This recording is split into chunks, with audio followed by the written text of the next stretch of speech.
Old Nan's little outburst last night was the former House Speaker Newt Gingrich led to calling her to be censured.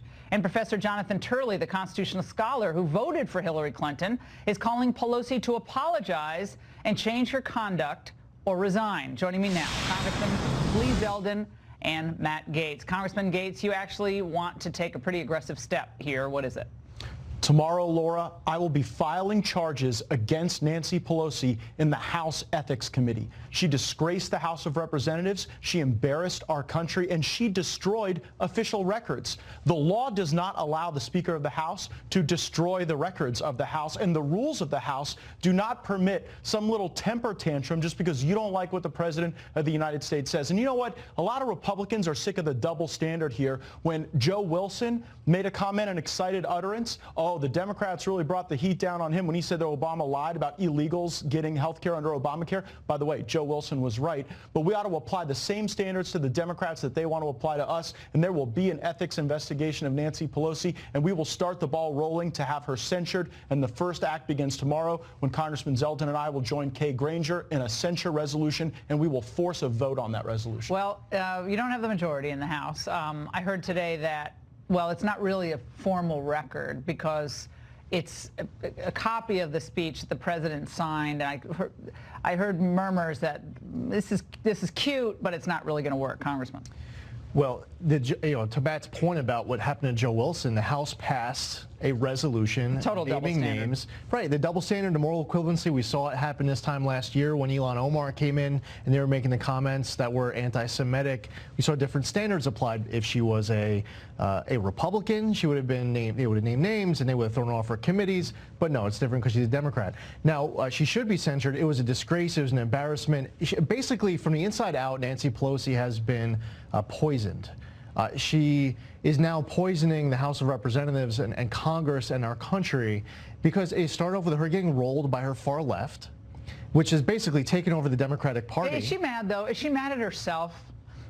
She may be. I didn't think she was a stupid person. But she does until last night when she did that little stunt with the ripping. She's not stupid, but Nancy Pelosi has some real impulse control problems. She is the first Speaker of the House of Representatives to have her words taken down by the House of Representatives because she was too personal in her attacks against the president, which were unfounded. That hadn't happened in over 50 years in the House of Representatives. She was the first. But this latest attempt embarrassed the House of Representatives in front of the world. The world was watching the president. He gave an inspirational, fantastic speech. And for her to have a temper tantrum, we don't allow that on the floor of the House of Representatives. And Nancy Pelosi is not above the rules of the House just because she is the Speaker of the House. I just want to set the stage for people about what happened last night in the State of the Union speech versus what was said afterward by the Democrats. And I think putting some of the comments side by side is instructive.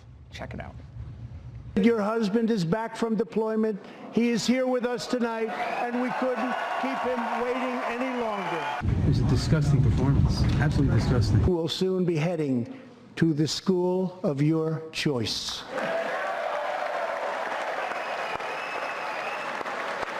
Don't tell me what you've done for the black community, because you haven't done anything for the black community. Rush Limbaugh is a virulent racist.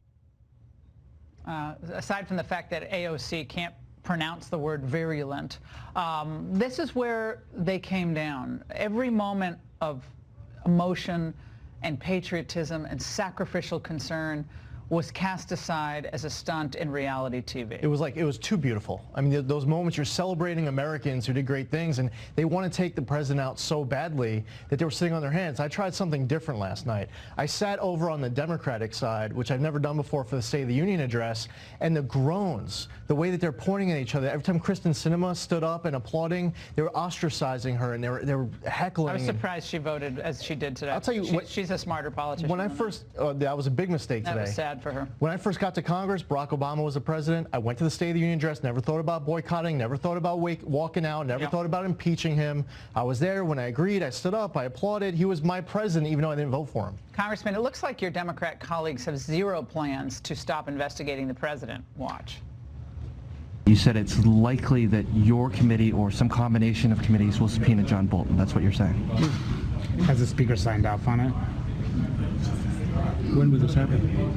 I don't know. I don't know. I mean, Jerry Nadler just looks like a beaten man in that clip.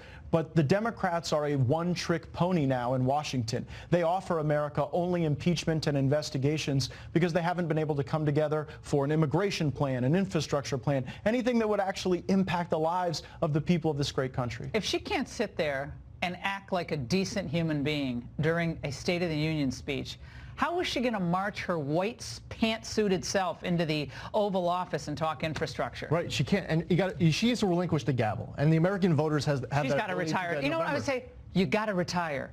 If you can't even comport yourself at the State of the Union, you've called for two people to resign, and it's only the A block. Yeah, well, I mean, the rest of the show, who knows who's going to get the axe before the show. You guys are safe for right now. Congressman, thank you for being here. We're going to be following the censure push and all of this, so thank you for updating us on all of this tonight.